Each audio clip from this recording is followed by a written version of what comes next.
Hello, everybody. Yes, it's Monday, but we're doing our video early. So we're trying something a little different. We're going to try to do these videos on Mondays when the stars align, because it all depends on when the comics arrive to our store. But here we are doing our day early comic review video. For some, 2 days early. Yeah, absolutely. Yeah, DC's a day early. Marvel and most everything else is 2 days early. So I'm Jason. I'm Andy. And we're with Infinity Flux Comics out of Chattanooga, Tennessee. So after the comics have been delivered and we have bagged and boarded them, we divide up the ones that we just can't wait to read, all the ones we know everyone wants to hear about, and we do what I describe as our spoiler light reviews. So we're going to tell you all the spec reasons you might want these comics, first appearances, major things. But as far as the stories, we are not going to just do a play-by-play. We're going to tell you way more than if you read the little bit they put in the solicitation. So you'll know a lot more what these number ones are about. But we're not going to spoil the fun of you reading it for yourself. That is our goal. We try the best we can. So this is a pretty big week. You can already see some big books out in front of us. We're going to do these books. We're going to show all their variants. And then we have many, many books off to the side that we're going to do as well. So Andy, you had a bigger stack of books than me this week. I had a very big stack. I felt like some of them I'm going to have to reread I maybe missed something, but I think I got the highlights of most everything. Starting off with this long title baby right here. This is Batman Beyond the White Knight #1. See, to me, it depends on where the emphasis is. Is it Batman Beyond the White Knight? No, it's Batman Beyond the White Knight. Yeah, even though Beyond and the are on the same line. Very misleading. You can read it how you want. Good point. So, no shocker with this one. This is our next installment in the White Knight saga that Sean Murphy has been doing for a few years now, starting with White Knight, Curse of the White Knight, White Knight Presents Harley Quinn. Now we have his take on the Batman Beyond story involving still Terry McGinnis, of course, from the Batman Beyond animated TV series. It's where Batman Beyond began. And this is cool because it's not quite as futuristic as Batman Beyond, even the comic version, everything. This takes place in the future, but your main cast from this series is still around. They're just a little bit older. And so Bruce Wayne is in jail. You'll have to read the previous mini installments, but it's not a stretch to think that Bruce Wayne maybe should be in jail for some of the things he's done. But this kind of has two separate stories. Our first one is with Terry McGinnis, who is breaking into the Batcave for working for somebody to steal this bat suit. Now, this bat suit is described as being the most dangerous bat suit. Like, Batman built it and was like, nope, can't do this one. This one is too dangerous to have out on the streets. But Terry McGinnis finds his way into it. The other side of the story is Bruce Wayne in jail. And what I really liked about this is, for one thing, the people he's in jail with are a lot of more people he's put there. Right.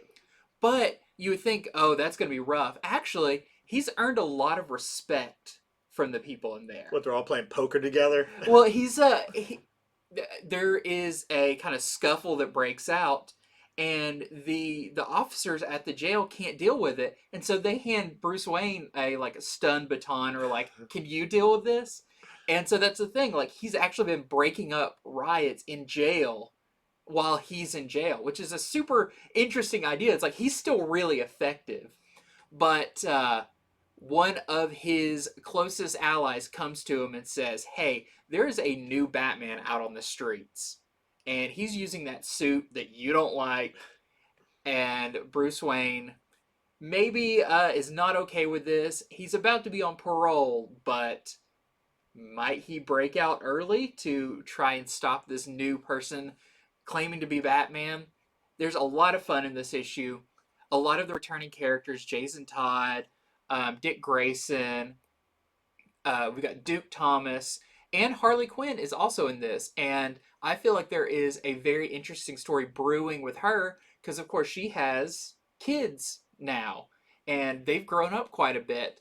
And one of them may be following in her mother's footsteps in a way that Harleen Quinzel is not too happy about. Very interesting story. I really liked it. Now, a lot of the news going on with this one is Sean Murphy claiming that if you don't put this on your pull sheet after you read the last page, then you don't have a heart. Something like that. I get it. I get, like, there is a very surprising final page in this. If you don't get it, I'm not saying you don't have a heart. I think everyone's hearts are firmly intact. But it is a very cool final page twist that is a very... the series has gotten pretty far away from its original incarnation with the first one. I feel like this is a way of bringing it back around to feeling like the first volume of White Knight in a very cool way. So, highly recommend. One of the best books this week. Batman Beyond the White Knight, #1. Then we have a variant, because he wasn't doing enough art, Sean Murphy variant with Bruce Wayne. I will say a very cool thing in this is whenever you see a character, I'm not sure if it's every time or at least the first time you see them, look at their shadow. Their shadow reflects their other personality. There's a very interesting one with Harley, and there's other characters in here that when you see their shadow, it's going to kind of reveal a bit about them. So, very cool little thing to notice that's very subtle. See, I'm looking forward to reading that later because I love Sean Murphy's Batman White Knight universe. Yeah.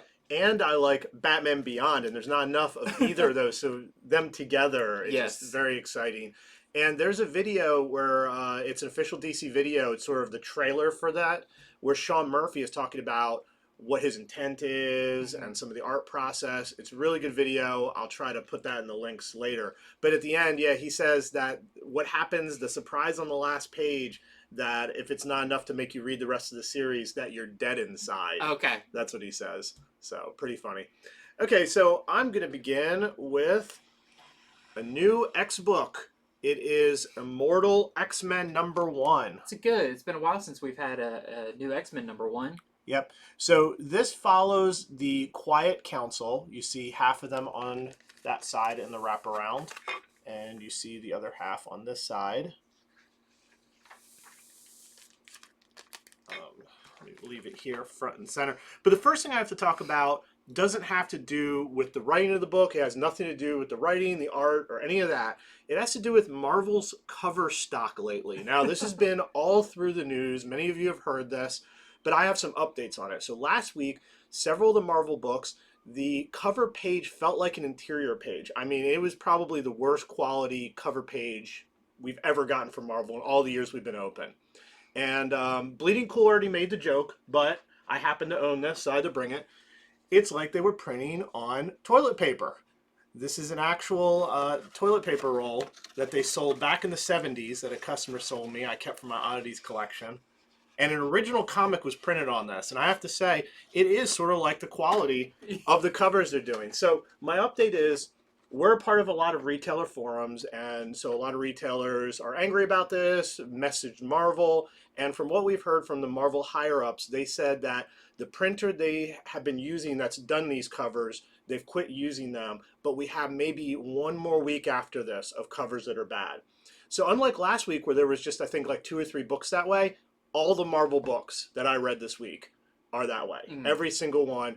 So don't get mad at your store. It's not our fault. It's not your store's fault. And I think Marvel is going to fix this problem. You know, it has a lot to do with just the supply disruption across just wherever. And I think Marvel, I think a lot of their printers are up in Canada too, where they've had other problems. Okay, now let's get back to what this book is about. So Immortal X-Men #1, as I said, it's about the Quiet Council, who we saw on the cover. It's written by Kieran Gillen, who's an excellent writer. And so the Council has lately added Destiny. Now, Destiny is a character they haven't wanted to bring back because, well, a lot of reasons. A lot of reasons. Reading the X books. You know, Destiny can see into the future. And this begins with a big announcement by Magneto, something to do with his position on the Council.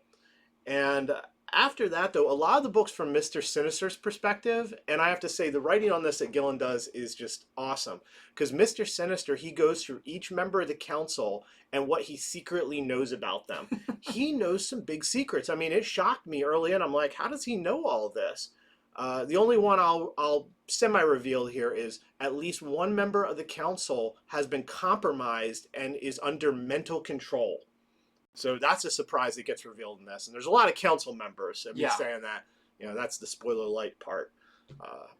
Tease the appetite of the mind, but who you'll find out if you read it. So there's even a one-page thing where it's like written out the way they like to do in X-Men books. And it's Mr. Sinister has all these different secrets, and he's categorized them by different color notations. It's pretty much like, if the secret is known by all mutants and not humanity, it has this color. If the secret is just known to the council, it has this color. Really interesting stuff. And it leaves you wondering, how does he know all this? Well, by the end of this book, you'll figure it out. You'll see what he has. He has something going on here that's pretty big, and that is giving him a lot of information. And I mean, he cares about mutant kind in his own way, but he's a villain through and through. So... lastly, there is going to be a new member of the Quiet Council, and by the end of this book, you will find out who that new member is. They don't string you along for 5 issues. Mm-hmm. By the end, there is a new member of the Quiet Council. Pretty big deal. And lastly, where is Moira McTaggart? Mm-hmm. You will also learn her whereabouts, and it's pretty shocking. So a lot going on. This is an extra size issue number 1. I know there are a lot of X books, but with Kieran Gillen writing this one, it's a cut above. Mm-hmm. It really is. So let me show you these variants. We have the Phil Noto variant, the very regal-looking Magneto. I always like it when he puts on the white armor. Yeah. The special occasion armor. It's like his version of the Mr. Knight suit. Yeah. Okay, we've got the Vega variant, Mr. Sinister. As I said, a lot of the issue is sort of his secret thoughts on people, a lot of which he knows. It's not even like, I guess this. Like, he knows a lot of things in this. Here is the Lupacino. This was for Women's History Month. And then here is the Wernick teaser variant. Not that much to be gleaned on this one. It's a good cover, though. And then, of course, we have the Peach Momoko variant. Yeah, a lot of variants for this. Yes. We have the Johnson Carnage variant. And lastly, judging you with one eye, the Todd Knock variant. Too many variants? Okay. Okay, next up for me, I have one that is very much anticipated. This is Hulk Grand Design Monster by Jim Rugg. Yes, he does everything in this book. And the best way I can describe this one to you is by showing you a little bit about it. So this is like in the Grand Design books they've been doing, Fantastic Four, X-Men. This is a complete telling of the history of Hulk in a very compressed format. But just check out some of the art in this. It has kind of this tonal paper that's really cool. You get a lot of different styles. Andy, you paused while reading this to show me it. Yeah, he was so impressed. Because it goes between, like, at the beginning, it looks very much like early Hulk stuff. Even, he's gray, he's got, like, the brown vest on and everything. And this leads us all the way up until, I believe, Hulk 300 from 1984. So this goes from the earliest days of Hulk all the way to 84. And, I mean, that's a lot of things. You see his first interaction with the Avengers, with Silver Surfer, his first fight with Abomination, the Leader. Almost every page is like what would be a key issue in the back issues of Hulk, including, of course, his first fight with Wolverine. The first appearance of Wolverine has a beautiful one page splash page thing that you'll have to see. This is a really cool book, but it's not only following his comic history, his TV history is also worked in here as well.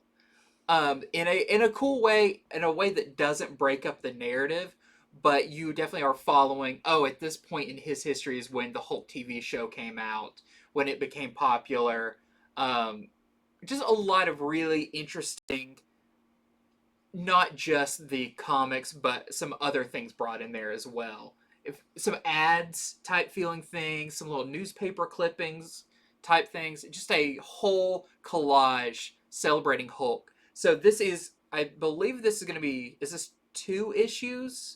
I don't recall. I know it's at least, There's it's Monster, definitely not a one shot. and then I forgot what the next one's called, but there's another one that is going to, I'm guessing they're going to end up covering like Planet Hulk, World War Hulk, all of those big stories, probably Totally Awesome Hulk. Just really cool. So highly recommend this. This is a little bit pricier of an issue, but I think it's only $5.99, and its cover stock is nice and hard. It is not toilet paper. Hulk would not have that. All right, so it isn't all Marvel books, just all the ones I read. Just all yours. You've got a magic touch. So this is our A cover. We have, feels like I'm looking at a Red Room cover. This is the Ed Piskor variant, which I know a lot of people want.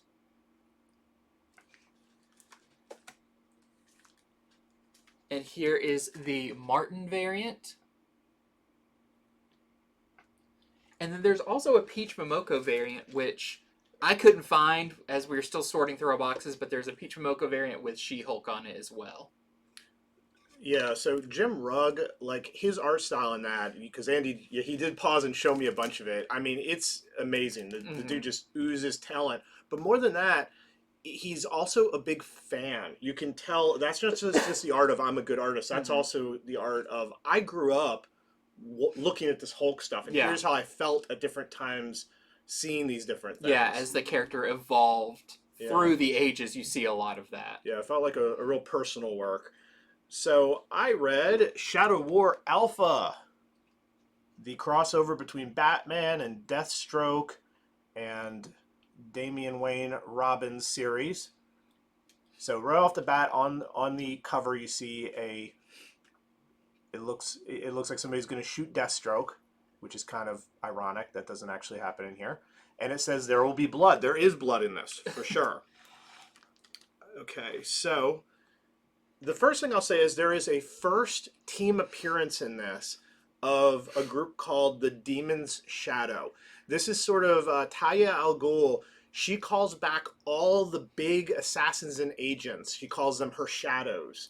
Okay, she calls them together, and there is a 2-page spread of these characters later in. So once again, first team appearance of the Demon's Shadow. There are 22 of them that you can clearly see. 22 characters you can clearly see. Very distinct. So I brought this over to Andy, and I'm like, are all of these known characters? Because I knew some of them. Yeah. But there's so many of them that there was 1 or 2 I was like, did the artist have fun here and design a new one? Andy named at least 12 of them, I'd say. Yeah. I was picking out 10 to 12. So, I mean, just a fun set of pages for those of you who really feel like you know DC There's going to be an Comics. article or something that breaks down who every one of them are coming up. Yeah, so that's going to be her army in this. But that's not where it starts. That's, just a really cool splash page, and I know people are going to be talking about the first team appearance of the Demon Shadow. So, it's been all through the news already of what this Shadow War is. So when I say this is not a spoiler, but because it's been reported everywhere. It's in the solicitation. Somebody's going to kill Ra's al Ghul, and it's Deathstroke, supposedly. And this sets off a war between Talia and Damian and their forces versus Deathstroke and all of his forces. So this goes down in this issue, but it is not that simple, okay? It is not as simple as that. Like, for instance, what is it really Deathstroke? And if so, why? Why would he do this? Also, how do you kill somebody who has Lazarus pits? Yeah. I mean, how many times has Ra's al Ghul died in the past? I will say there is a clever sort of thing they do in this. They don't ignore that. They Mhm. definitely, go into how do you kill somebody who might be brought back to life, and they do something that kind of convinces me. I don't think they're going to bring him back unless this whole thing was his plan or something. Mhm. So you'll have to read for yourself what that is. Also, why is Ra's al Ghul calling a press conference? So a lot of things happen in this because he calls a press conference, and some of the best parts of this are actually what he says at this press conference, why he calls it, what he's planning on doing, and the other part I really liked of this book that wasn't the action was a reunion finally between Damian and his father, Batman. They finally have a very quick reunion that's neat yet It's been unresolved. longer than I think people It realize when has. they haven't been. Robin's He's been at the been tournament. He's met all these people. he's seen the other Robins and some of the Yeah. Bat family, but not Batman. Yep, correct. So I really like those parts of it. I mean, overall, the book's just solid. It's Hmm. really solid. But I like it where even with good action and a cool forward plot, these character moments are some of my favorite parts. Um, so basically, something happens that sparks a war between Talia and Damien's forces and Deathstroke. Not just Deathstroke, but she also vows Deathstroke and everyone who helps him at all. If you're helping him, you are dead. I will also mention that Respawn is in this issue. So if you've been keeping up with what's going on in Deathstroke and who Respawn is, who has suddenly turned into an important character, there's more on them in this as well. I would also like to mention that most of the DC books this week have a preview, a little like 5-page preview of Flashpoint Zero at the end. Hmm. That's really cool as well. So look for that in the back of the DC books this week. So Shadow War Alpha, awesome read. Very much enjoyed it. Here is the Bogdanovic variant. And I also have this 1 in 25 Mora variant we're selling to our customers for $25. That's the only incentive we're showing this week, though. We got the show on early. We haven't pulled those aside yet, but Yeah. we'll show all the other variants. Okay, so next up for me, we have the reintroduction of Astro City. This is Astro City. That was that. Right? That was then. It's a hard one to remember because I don't know, it feels like I don't know, a throwback album or something. A greatest hits. That was then. But this is really cool. So Astro City has been a lot of places. Published by different people, but always by Kurt Busiek. It's always had covers by Alex Ross. Yeah. So this is no different, and it's returning to Image for the first time in many years. It was at Vertigo for a long time at DC. Now it's back at Image, and you'll see with some of the variants how much Image is embracing this return of Astro City. Now, the cool thing about Astro City is it's less of a straight through narrative, and it's more of imagine a city like Gotham or Metropolis, and it takes little snapshots of the heroes and villains and everything that live in Astro City. So this one is cool because it is, like the title suggests, it's kind of a remembering our golden age heroes by some teenage like sidekicks during the 70s, and they're very inspired by these older characters. It's kind of a road trip story, very cool, and this one is just a one shot, but it's a good introduction to Astro City if you've never read it. I highly recommend it if you're looking for um, something that is not continuity heavy but still in the realm of superhero. And it's a whole new superhero universe in Yes. and of itself as well. Yes, so it's really cool. It's fun to see some of these characters, see their names. You can tell Kurt Busiek has a lot of fun creating new heroes with new powers and everything. But they're very human stories within this world. Occasionally, you'll have big event type things, but they're all still very standalone. So, really cool reintroduction to Astro City for new readers. There's also coming out this week a collection of some of the first issues of Astro City that people will be able to get too and trade paperback form. But you'll see with these variants, the Image is all in on Astro City. by incorporating some of their other properties. So there is the Astro City meets Chew cover. I forgot about all these covers. This awesome Rob Gilroy cover. We have Astro City and Savage Dragon. I love how they're done in the style of not Astro City, but the character's book. So really cool. Eric Larson there. Love this one. Just it shows also how much they're supporting Radiant Black. Here is the Radiant Black crossover cover. Super cool. And that's it. Oh, and there's also design your own fun character for the sketch cover. Okay, so here's a big one. Something is Killing the Children, issue 21. That's right, Erica Slaughter is back. But James Tynion, as a good writer is going to do, he doesn't give you exactly what you want. Instead, he gives you something else that you like even better. So I'm going to go ahead and just tell you, Erica is barely in this. Wow. Okay, I mean, right at the end, she's back. Instead, we get the first appearance of what I think is going to be another major character. Her name is Gabby. So first appearance of another character named Gabby. She is a young girl. She's sort of tough, sort of punky looking. She has short hair that's kind of shaved around the sides. The hair she has, it's dyed pink. She has one braid, but she's young. She's just survived a monster attack that killed her entire family. So, I mean, if you've read this book, you know where that's going. Yeah, you know it was probably pretty rough. yeah, and kids survived it. So in this, so I've seen some other places reporting this first appearance of Gabby, but one thing I haven't seen, there's a detective who is with her, and it's his first appearance too. His name is Carter. So Detective Carter has a first appearance. He is alive by the end of this. Now, will he be continuing or not? I don't know, but he's questioning Gabby, not just about the murder, but about, like, how did it happen and how were you saved? So I wonder if Tynion might keep him around, because isn't it time for people to start learning about the Order of St. George? You know, what if a detective started looking into that? So I don't know if he's going to stick around. I just thought I would go ahead and say it's not just Gabby's first, it's also his detectives. As for Gabby, we get her story in this, and it is a brutal, violent story. You get to see what happened to her family, her mother and father, her grandmother.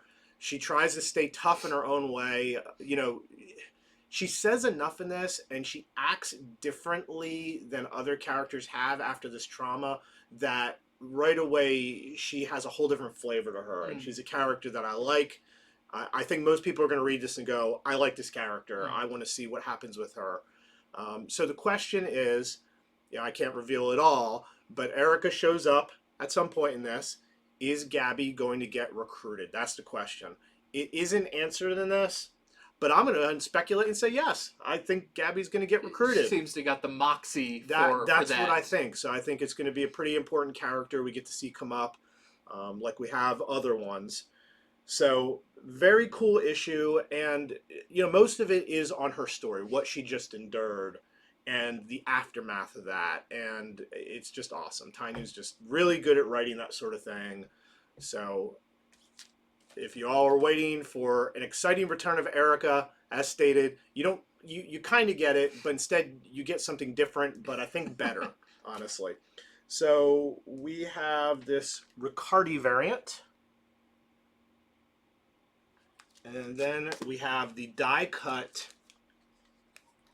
No Blood and the die cut Blood. Ooh. And I think it is time to reveal what is beneath.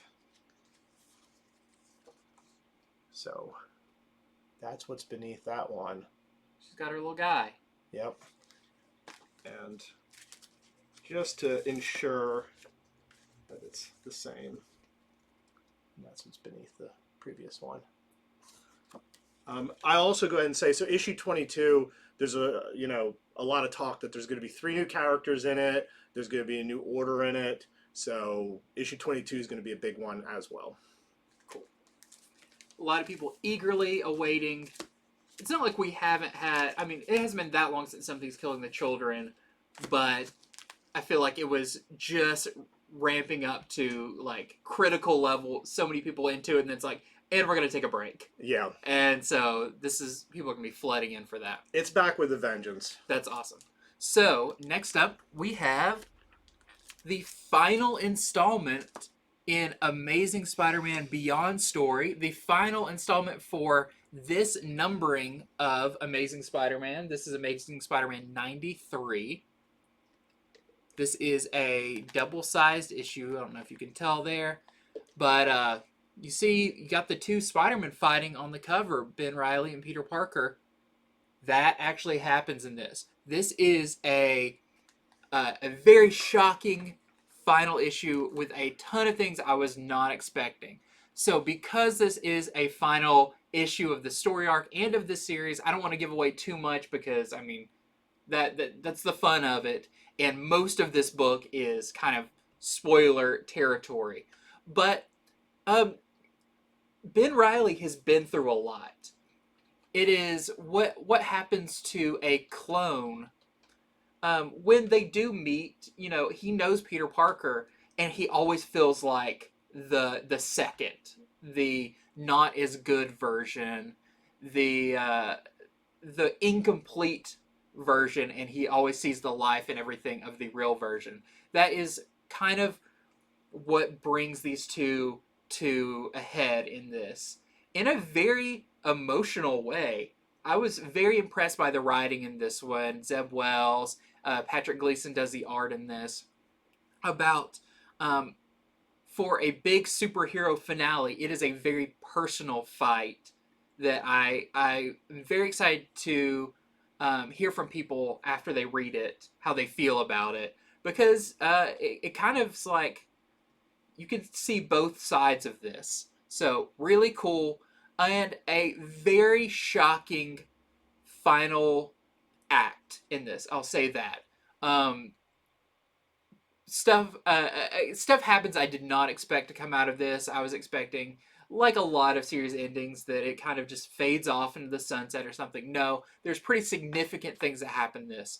And without spoiling who it is, I'll say there is a major first appearance of a new character. Definitely a new persona for maybe a character we know, but even that's kind of questionable at this point. But a great final page reveal. It's a comics version of after the credits scene. It's after the letters page and everything, and then you get the next one, and I think people will be all about this. The design is amazing, super cool, and the story that is kind of supporting this character already sets this character up to be a very big deal in the Spider-Man books coming up. There's another thing that pretty heavily sets up the new Amazing Spider-Man #1. I will say we don't necessarily know that what did Peter Parker do, that they're teasing with the new #1. I don't think we know that unless, you know, it's revealed that it was actually something that happened in this, but I don't think that moment has happened yet. But there is a lead-in to that I think a lot of people will be very interested to see. Now, with these variants, I will tell you that, so we've got the Bagley variant, really cool. Looks like they're just out being friends doing flips together. Bagley's like, I get to draw two Spider-Man on the same cover? Awesome. This is the cover that I think, for multiple reasons, people will really want. So this is, for one, this is a Gleason webhead variant. Already, I mean, people getting all the webheads. But read the issue and then get this cover, or get this cover and read it, and you'll be happy you did. There's more significance to this cover. Yes, there's more to this that people are going to be talking about, and that was all I will say about it, but keep this cover in mind. Okay, so I read Iron Fist #2. So Lin Lai is the new Iron Fist. Lin Lai was previously Swordmaster. His sword was broken and he was basically killed, but brought back with the power of the Iron Fist. He is now on a quest to try to put together the shards of his broken sword before they're used for evil. Danny Rand has run across him, and he doesn't know who he is. He just knows there's a new Iron Fist. Danny Rand has offered to try to help and been declined. He just doesn't want to help. They've kind of had a minor battle the first issue over that. So in this issue, the new Iron Fist is hanging out with Mei Min, who is a character from the Swordmaster series. This is a friend of his. He's friends with her and her family. And they're trying to get back the shards from the demons. And eventually they go back to where, to like Swordmaster and her like town, like basically where a lot of Swordmaster took place. And we get to see a lot of people from his comic. You know, Swordmaster was a while back now, and I was like, oh, all these characters. Okay, this is less an Iron Fist tale. This is more of a Swordmaster continuation. So I was pretty surprised about that. But don't worry, you won't be too lost. I mean, you know, there's more characters from Swordmaster in this than I expected, but you'll get it. And I'll also say somebody within this inner circle, possibly even Lin Lei's family, might even be contesting him over having this power. And should he have this power or not? Might even end up being a villain. I'm getting hints of that. I don't know. So see what you think when you read it. Meanwhile, you do get back to Danny Rand, and all of Danny's friends are starting to find out there's this new Iron Fist. They're seeing him on social media, and they see videos of him. They're like, wow, he's so much more acrobatic than you, and he's so younger than you, and it's pretty funny. He's a little bit embarrassed about this new Iron Fist. So that's some of what goes on in Iron Fist #2, out this Wednesday. And there's a Chung variant for this that we're just out of already. Wow. So they all got pulled aside for people's polls. But there is a Chung variant. If you want to get the variant, just want you to know about that. Cool. Next up for me is issue 2 of Aquaman. This is a really cool issue. Issue 1, I didn't know quite what to make of it. I really liked it, but it was kind of hard to figure out what's the big story here. Why is it called Aquaman? All of this, other than you have Arthur and Jackson both in it. This one is really cool because this issue is definitely focused on the whole idea of family. That's a big deal in the Aquaman world. Is Aquaman's family, you know, he's got Mera, he's got Garth, his previous Aqualad, you've got his whole kingdom, that they're all kind of a family.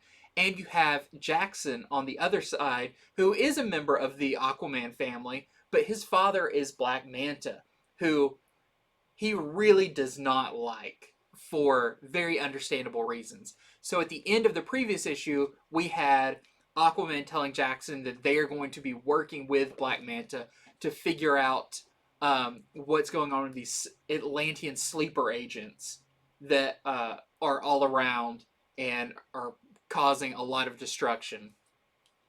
A lot of this issue is Jackson not being okay with bringing Black Manta in, to the point of accusing Aquaman of being either mind controlled or, you know, turning heel or doing something.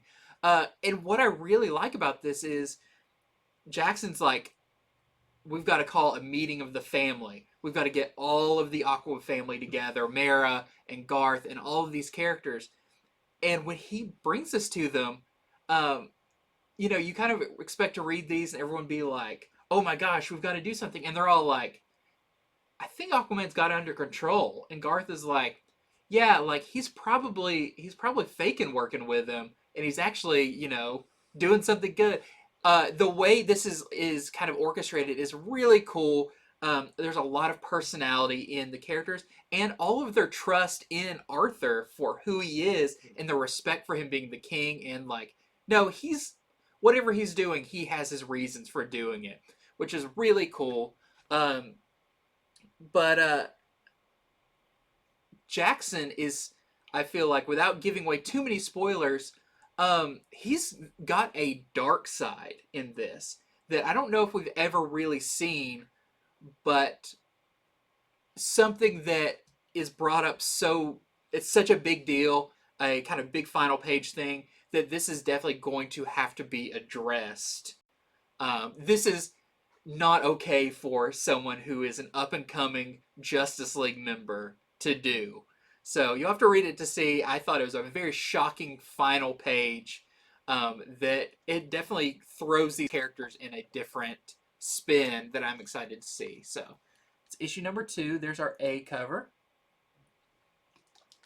We have this awesome Suyin Black Manta variant. And then, very interestingly, they did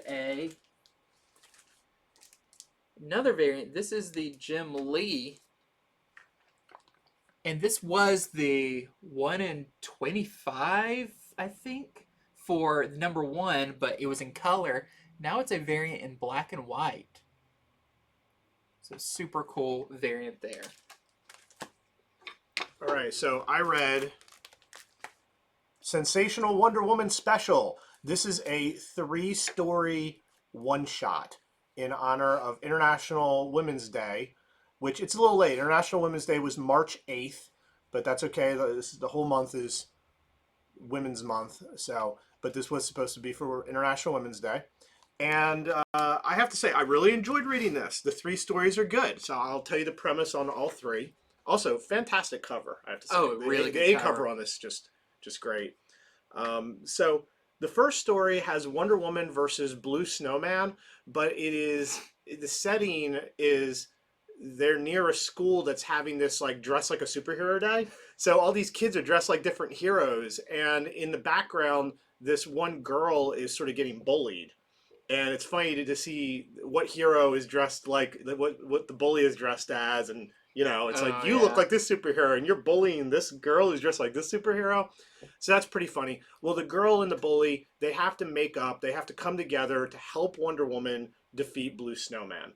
So, amusing story. Simple enough, but amusing story. The second story, Wonder Woman has to go up against a monster called the Thren of Doom. So yes, this is the first appearance of this monster. It's basically a big kaiju.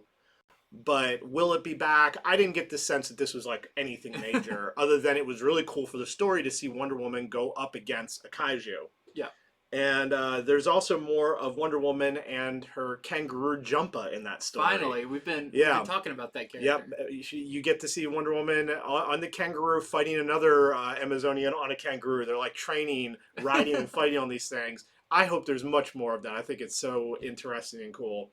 The third story, well, it's a Freaky Friday story. Oh, no. With Wonder Woman and a teenage girl swapping bodies because Cersei is involved. So they swap bodies, and you get to see this teenage girl just taking Wonder Woman's superhuman body out for a spin. She's having the best time being Wonder Woman. Meanwhile, Wonder Woman has to go to school for her, and you get to see her play women's basketball like an Amazonian would. Oh, okay. So way too hardcore. I just all checking 3 of the people stories, left and right, and all 3 of the stories were an enjoyable read. I really enjoyed it. So that is Sensational Wonder Woman Special. There's the 3 stories that sound good. Maybe you want to grab it. Now you know more than you did. And here is the Yoon variant. another strong cover. It really is. That A cover for me though. Yeah. And here is the Santa Po variant for International Women's Day. Super cool. So next up is a book I couldn't wait to read. No, it's not one of the big titles this week. It is G.I. Joe Saturday Morning Adventures #2. I loved issue #1 of this. I know everyone who picked it up really enjoyed this because if you're a fan of classic 80s G.I. Joe cartoon, there's no way you can't love this. It is what it is to a fault. Like, you know, there is the stakes in this I feel like are very low because you know no one's gonna die in this. This continues our story of Cobra Commander has gotten Aladdin's magic lamp and genie and has made his wishes. And just like any genie story, Cobra Commander is not very specific with his wishes, and those are coming back to bite him. In the previous issue, he wished for giant versions of his Cobra bats, these giant, these robots on the cover, and but he worded things a little wrong, and it makes things a little harder. So the Joes are having a very hard time against them, but Cobra Commander's in his own mess. Just like in the first issue, you have interpretations of a lot of the toys that I feel like never really got screen time or anything. Some of the vehicles that were very odd, you get a lot of that kind of stuff popping up. A lot of the characters in the background that are fan favorite characters, but maybe never got this spotlight in anything else. That is super cool. I love Shipwreck. Shipwreck is in this quite a bit. Some really fun stuff with him. But again, the one of the best parts about this book is at the end, the PSA, knowing is half the battle, this time involving Snake Eyes. And let's just say Snake Eyes can teach a kid a lesson without saying a word. He'd have to. Just giving him a stare down. And I like, too, that the previous one was about a kid commenting online about a comic he didn't write, and he's going to write a mean comment. This one is about a kid wanting to steal a comic. So they're all comic related, which I think is really fun, too. They're done in the spirit of the original ones in such a fun way. Highly recommend this series. I hope we get so much more with this. And then we have a variant for it as well. This was the Laddie variant. All right, so I read Miles Morales, Spider-Man, issue number 36. So in this issue, Miles and Shift enter the multiverse because Miles, as of last issue, he thought that he might be able to save the life of his uncle Aaron, who, you know, was the Prowler. Yep. And has been dead. They saw him in the Beyond Corporation's multiverse area, and so they jump on in this issue. And this is great because they're not just in one world. They actually go to 3 different worlds. So the first world they're in, it's like a Wild West world, but it's not completely in the past. Like there's some robotics and such. And they run into a Wild West version of Rhino. Oh, cool. Yeah. So there are a couple other Spidey characters they run into. You get to see the Wild West versions of as well. From there, they end up in Spider-Ham's world. Oh, cool. I always like it when Spider-Man makes an appearance, and of course they're in his world, so there's all the other animals there. And what Spider-Ham says to them before they leave makes me laugh. So wait for that part. And then they end up in a Marvel Zombies universe, and there is a surprise sort of villain at the end of this issue too. So no big spec on this one or anything. I mean, you get to see different versions of characters in different worlds, but you know, it happens a lot. But it was a very enjoyable read. So that's what's going on in Miles Morales, Spider-Man issue number 36. And we have this variant. This is the Sharp variant. And we also have the Tyler Kirkham Carnage Forever variant. That was really cool. Yeah. So it's interesting he's still dealing with the Beyond Corporation too. Well, they're using their technology, Yeah. but it seems like that's a little over, but Yeah.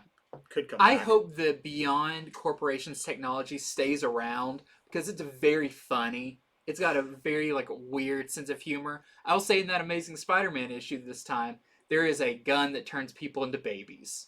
That, you know, keep all that wacky stuff around. I love it. Okay, my next one is, I guess we're already to Hulk. This is Hulk issue number 5. So, I've heard some people not loving this series because it's too weird. It is very weird, and that's kind of why I love this. So if you're in for just the craziest ride you've ever seen Hulk on, and Immortal Hulk was a pretty crazy ride, this matches it just in a different way. So in the previous issue, we have Bruce Banner of our universe got pulled into another universe where he meets another Bruce Banner, and that one needs our universe's Hulk's help to solve a big issue that he created in his own universe. Um, but of course, this just winds up with Hulk going on a rampage because in their universe, Thunderbolt Ross is now president and wants to stop all of the Hulks and kind of get rid of the superhero community and everything. So now it is Hulk versus Thunderbolt Ross's army. Super cool, but something really big happens in this issue where we are only one issue away from the much talked about first appearance of this new character Titan, who they say is going to take over the Hulk. Be the null of Hulk. Yes. That's what a lot of sources are saying. And I will say I would not call it that character's first appearance in here, but we do get that character taking on a different form. So could you call it a cameo? Possibly. But the next issue for sure will be the first appearance. But I'm sure people will speculate if this is or isn't that character's. Because there was an earlier issue too where there was like a shadow of this character. So it's been there in the background. But the way this character comes about is very interesting. Where you're thinking, oh, but Bruce Banner, like we see him in like his little imaginary cockpit and everything. How does something take over that? You'll see that in here. How the powers can be shifted inside the Hulk's head. Super cool. Also, Thunderbolt Ross unleashes some more chaos on the Hulk for him to fight, and the engine room of the Hulk is revved up to a level it hasn't been revved up to before. It actually revs up 2 levels. We get one that you're like, oh, there's no way it gets bigger than this, and then it goes another one, and wait till you see that because it is just incredibly cool. I love every time we get to see that. So we've got some very cool variants this week. We've got the John Boy Myers Carnage Forever. Very cool mashup of those characters. We have the Fornes.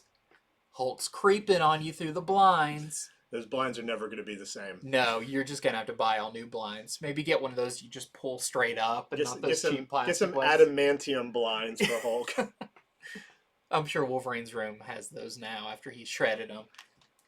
And then I wanted to show this off as well. We've got the second printing of issue 4. This is the Otley cover, and I think this is super cool because this is him versus the Marvel zombies on the cover. And we left him off in the previous issue fighting the Marvel zombies in the brain. And we see more of that fight before we get into the new ones. So really cool. Great issue of this. And this storyline, it says, will be concluded in the next issue.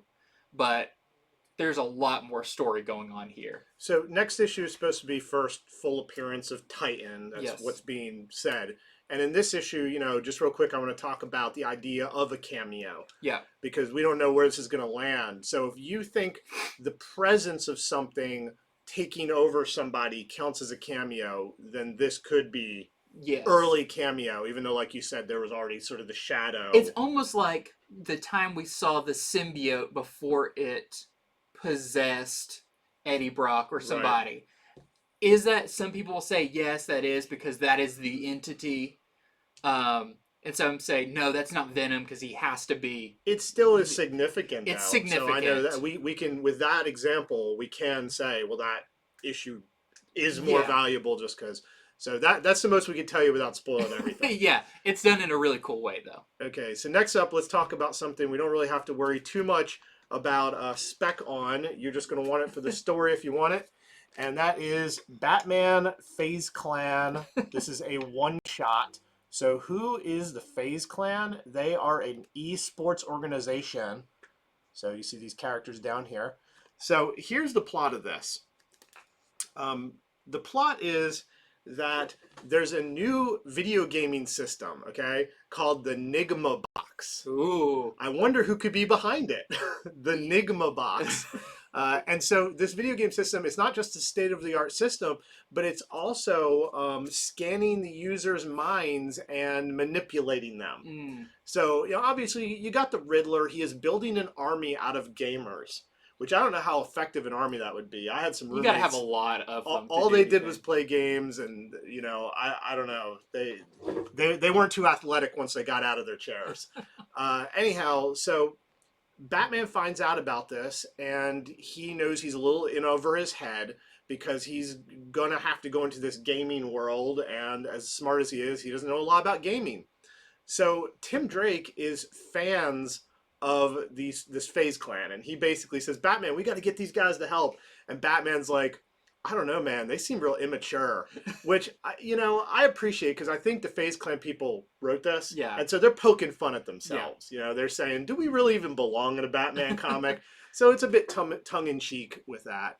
There is members of the Bat family in this. There's Batwoman, Nightwing, Robin, Tim Drake Robin, and Batwing are all in this, and they team up with the Faze Clan to go in the game, and they have to fight different villains to do different things. One of the villains is Joker. It's typical Batman stuff, but just done in a video game. But I will say it does have a funny ending that kind of hints that after all this, that Batman himself might become a gamer. and maybe he friends the Faze Clan through the gaming system. So if that sounds like your thing, there it is. It's a one-shot. I just want you to know what it is. I think when people see Batman on the name of something, some people just grab everything. Yeah. And our show is all about, here's what it is. Maybe this is for you, maybe it's not for you. So it does have 4 variant covers that are connecting with each member of the Faze Clan and a member of the Bat family, but we do not have those. So there you have it. Okay, next up for me is one that is a little bit of a one that people are speculating on. This is TMNT 127. But what's good about this is they let us know very far in advance that this was going to be a big issue. Yes. So this is the first, I'll say, I think they're calling it first appearance of Venus de Milo, the original female turtle in comics. This character has not been around since, basically what broke up Eastman and Laird all of those years ago. We haven't had that character. Now she is making her comics debut, and she's a very different version of that character in this. I would say almost a Frankenstein character, a Frankenstein's monster character. Really cool. I've not got a chance to read the issue. I did skim through it. She does appear in this. It is not much, so it's you can imagine what that would mean. It's a very brief thing, where the next issue definitely will be a bigger appearance. So do you think this will go down as first cameo?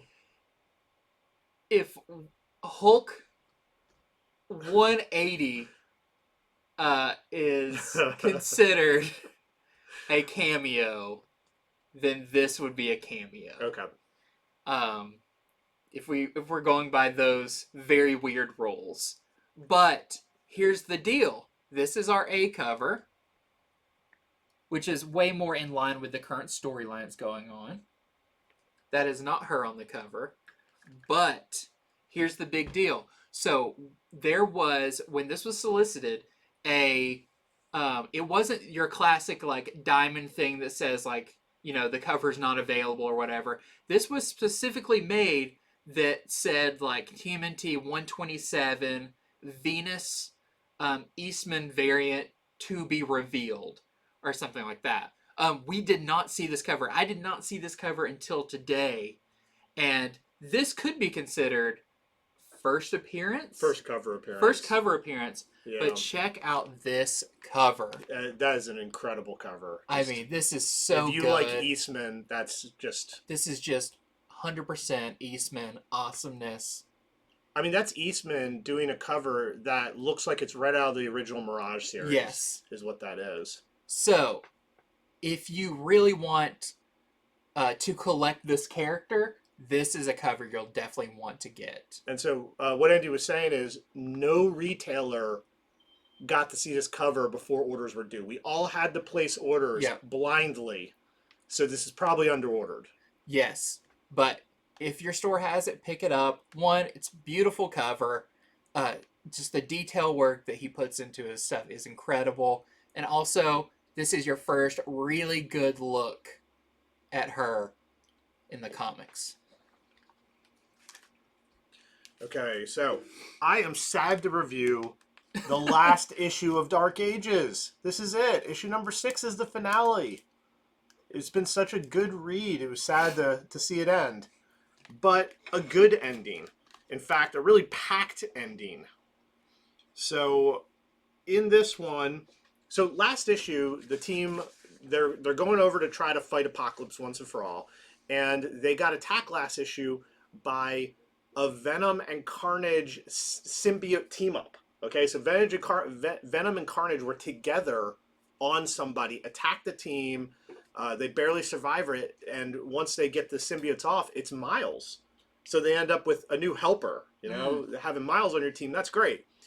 So in this issue, Apocalypse's master plan is revealed. He wants to move his mind into the Unmaker. So this is the thing that, you know, the whole series started with that almost destroyed the whole world. The Unmaker is like being held in the center of the earth. Apocalypse, to win the war against the heroes, is going to try to put his mind in it and just crush everybody. I mean, something more powerful than Galactus. And so, of course, the heroes are going to try to stop him, but he has all the other heroes and villains under his control. So, yes, you get hero versus hero battle in this. It doesn't go on as long as I wanted to, I'll say. But you do get hero versus hero battle. Now, here's the question. Apocalypse is so powerful. He is like a near unkillable person. So how do you kill somebody who is nearly unkillable? They have a plan. You get to clearly see their step-by-step plan on how they're going to try to kill Apocalypse. So this has a really good ending, but I have to say so much happened in it. I almost wish it could have been a double issue. Mm-hmm. It felt a little too fast for how cool the stuff going down, because, you know, this is a what if tale, so they can do whatever they want. Yeah. I really like those, and everything that happens in it is awesome. And I'm like, man, that happened, and then that, and then that. There's not a breath between things. Could have used some extra pages. Still an excellent ending to a really cool miniseries. This is a trade we'll be recommending to people for a long time. So we got some variants, or actually just the one. Here is the Asrare variant for Dark Ages number 6, the last issue. Awesome. Well, I'm happy that this series is not over. It's just getting started. This is Ghost Rider number 2.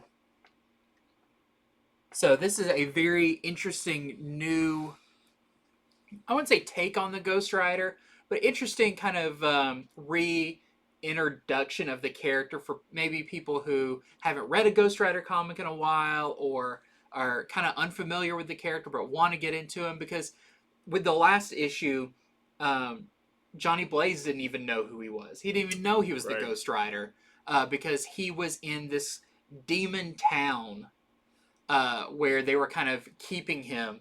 At the end, he broke out, and now he's trying to regain some kind of semblance of normalcy and, you know, what happened to me while I was gone. He's got a little bit of the Hulk thing where when he's Ghost Rider, he doesn't remember what he did. He definitely describes Ghost Rider and himself as two separate things. And in this, he has the Hulk thing. He wakes up and he goes, how did I get here? How far away am I from the last place I was? Ooh, I traveled a pretty good distance. Of course, he also wakes up like off the road. He can see a clear path of like burned grass and stuff. And he's like up against a tree and he's like, I had a rough landing, I guess. It's all very like kind of fun to see him discover what's happened. But of course, the forces of evil are still pursuing him, and he can't help but find himself in that kind of situation. So in this, he has nothing. He has no money, anything. He's just got himself, the clothes on his back, and his motorcycle. He finds a hotel. Actually, it's called the Cave Inn, which, great, love hotels with puns. But this is not a very good hotel, as we see as he moves in, gets his room. He actually kind of barters with the man there of like, I need work and I need a place to stay. Do you have anything for me to do? And the guy's like, yeah. So in his room, he leans up against the mirror, and then we see as the reader, it's a two-way mirror, and it goes through all the rooms. I mean, this is the epitome of a sketchy hotel. But of course, in the Ghost Rider universe, it's not just sketchy and creepy. There's more going on there than even that. So you'll have to read it to find out. It's a lot of fun. Of course, Ghost Rider makes an appearance in this. He's not too happy with things.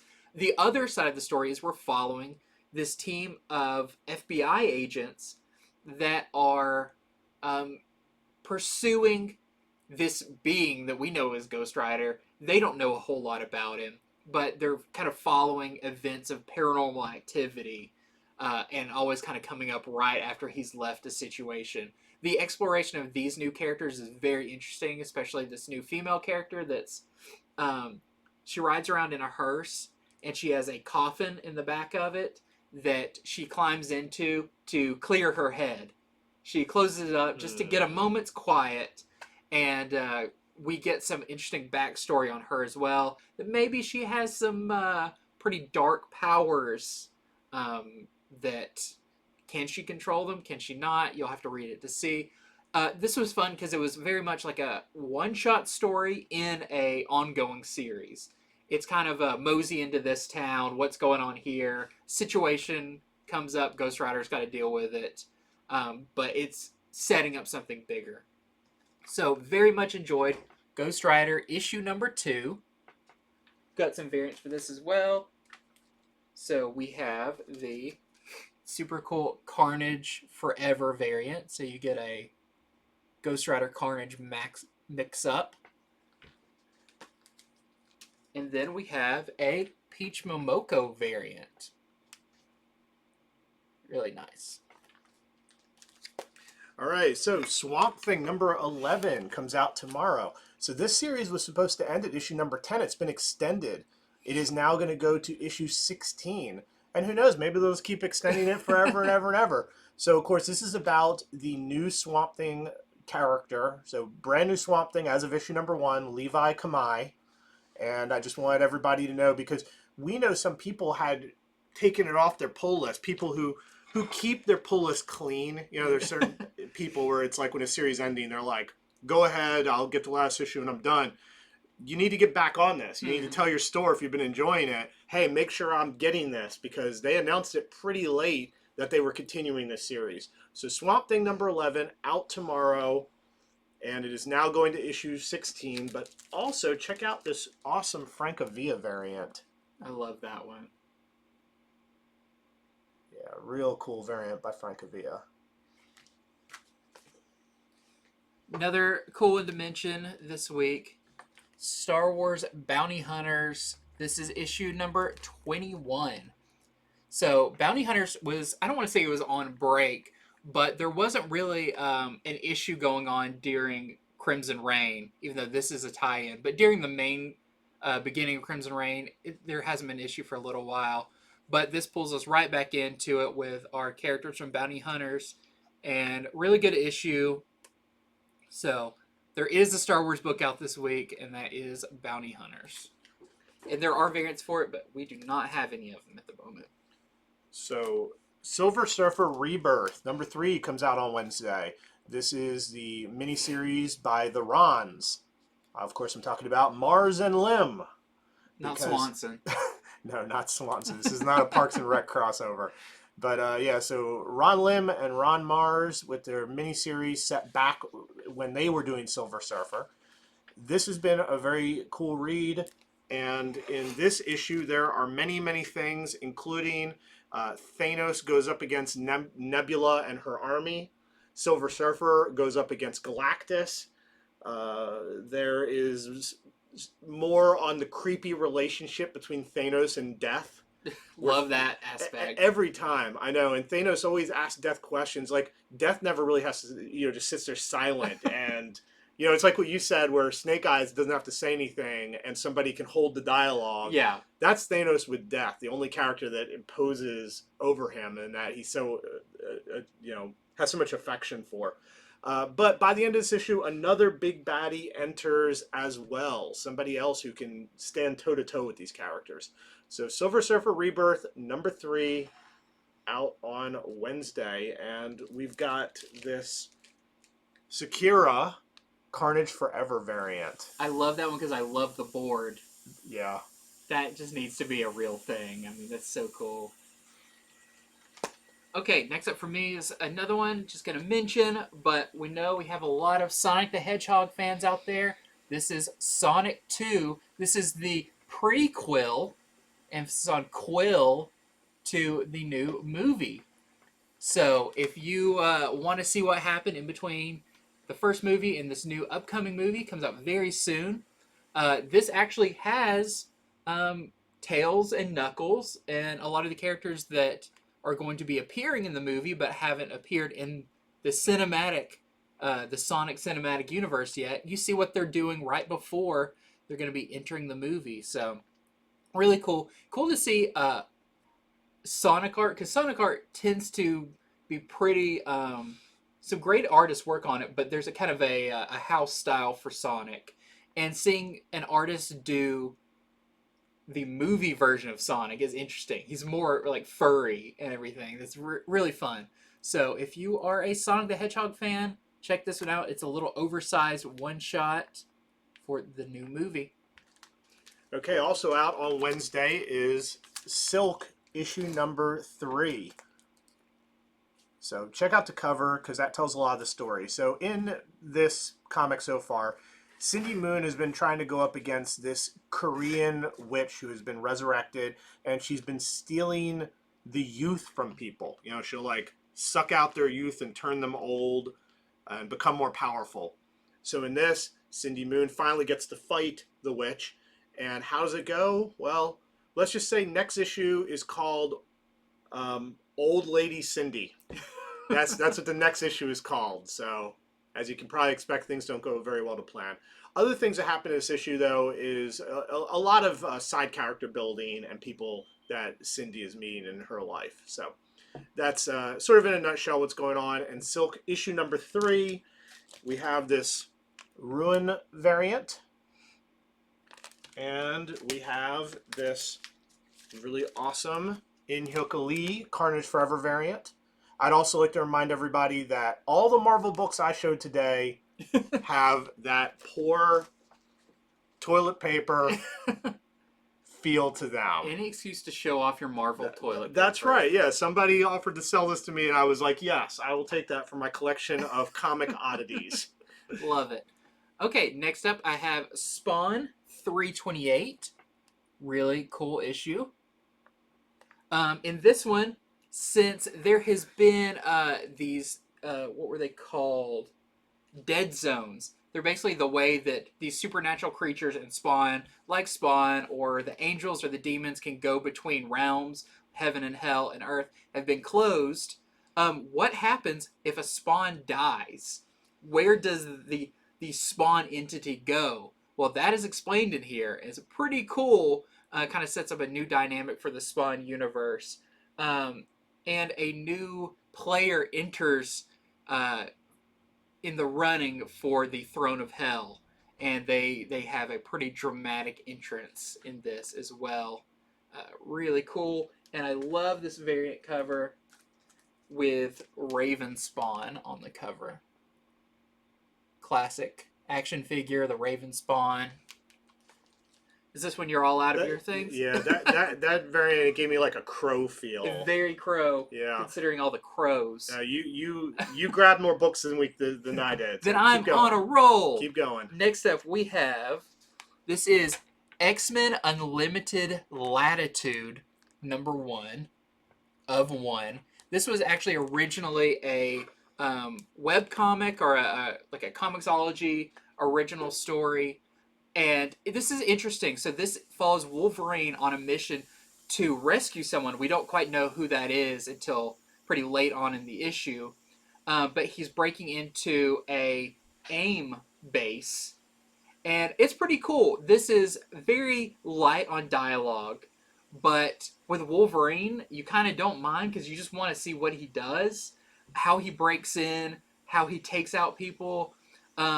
Asking one of the AIM agents, like, is there any beer around here? And he gets that after he beats him up. And just a fun Wolverine's one-shot story. When he rescues who he's rescuing, it's cool to see who the second person he rescues is. It's one of my favorite X-Men characters that has not got a lot of play in a long time. Really fun. I will say the format of it is very weird because this was intended to be a digital book. There is a lot of sequential panels telling a lot of movement. So Wolverine jumps off of something, and we have one of him up here, the next, and then he's at the bottom, like on top of a guy. It's kind of like that, but it still works in physical comic form. It's a very interesting way that if I didn't know it was originally digital, I would be like, oh, this is a very creative way to tell this story. But knowing that, I see why they did it. Still very good. I really like this issue. Was this by Jonathan Hickman? This is by Jonathan Hickman, and so. The art is by Declan Shalvey. And there is dialogue in it, but this is mostly Wolverine making his way through a facility, which is always a fun thing. There is a variant for this. This is the Women's History Month variant with Magic as Joan of Arc. Really interesting there. And then I have... Wow, I did read a lot of things this week. Yes, you did. That one and that one. Real quick, I will say that we have DC vs. Vampires number 6 of 12. We're halfway through the series, and this is really cool because major turn of events here. I can see, like, okay, we're halfway through it because the new Lord of the Vampires is revealed in this issue, and pretty shocking stuff. Also, a lot of characters that you would have just assumed were safe are definitely not. So, a lot of big changes in this issue. I think people who were kind of being like, okay, I see where this is going. I can guess who the big vampire lord's going to be. Read this issue. Everything changes in this issue. Yeah, Tanyan, he knows how to sort of slowly roll out the secrets and tricks. And then we have the Matina variant. Hard to see right there, but it has Nightwing on the cover as a bat Nightwing. Also wanted to mention we have the final part for War for Earth 3. This is War for Earth 3 number 2. So this is the bookend, the back end bookend of this. And really interesting. Wraps up the story very well. And there is a definitive winner in this. Like, even the kind of little subtitle at the bottom says, like, so-and-so is the winner. So you'll have to read that if you are wondering who is going to win Earth 3. And then lastly... the much delayed... I know, now I'm revealed. Batman One Dark Knight number 2. So, of course, this is the story of Batman moving a new criminal that's introduced in number 1, EMP, who has shorted out all the power in Gotham. Now Batman is moving him through Gotham to Blackgate Penitentiary. But in this one is when we definitely see all the criminals kind of poking their heads out and being like, let's go get Batman. A lot of this is, it's funny because it's kind of similar to that Wolverine issue of Batman moving through the city and how he deals with this dead weight he has of carrying this criminal and dealing with the things that come along.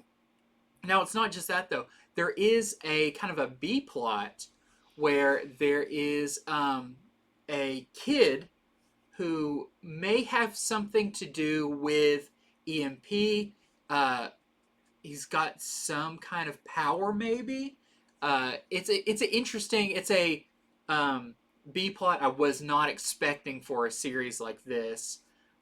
Plus, it's just cool. There's a lot of GCPD stuff going on in here about how they're dealing with it on the other end, and what their relationship with Batman is at this point. And there's particularly one who may have a grudge against EMP or Batman. We'll have to see. So, really cool issue, or second issue of that. Of course, written and art by Jock. Yep. And we have the variant for that, which is this really fun Paul Pope variant. Okay, so before we wrap the show up, I promised Megan I would bring this up. Megan has gotten us on the Whatnot app.